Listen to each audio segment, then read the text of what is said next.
તાપીમાં જીવલેણ હુમલો કરનાર આરોપીઓને 10 વર્ષની સજા ફટકારવામાં આવી છે। કોર્ટે આરોપી અબ્બાસ શાહ ફકીર અને ઇમરાન પઠાણને સજા સંભળાવી છે।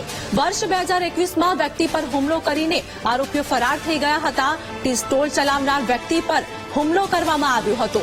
છરીથી જીવલેણ હુમલો કરી ફરાર આરોપીઓને પોલીસે પકડી પાડ્યા છે। સંવાદદાતા દીપક અમારી સાથે જોડાઈ ગયા છે। તાપીમાં જીવલેણ હુમલો કરનાર આરોપીઓને 10 વર્ષની સજા, શું વધુ અપડેટ? 2021ની સાલમાં સયાજી સર્કલ પાસે ચાની લારી ચલાવતા મહેશ મિશ્રા પર વ્યારાના સ્થાનિક મખદુમનગરમાં રહેતા અબ્બાસ ફકીર અને ઇમરાન પઠાણ એના પર જીવલેણ હુમલો કર્યો હતો।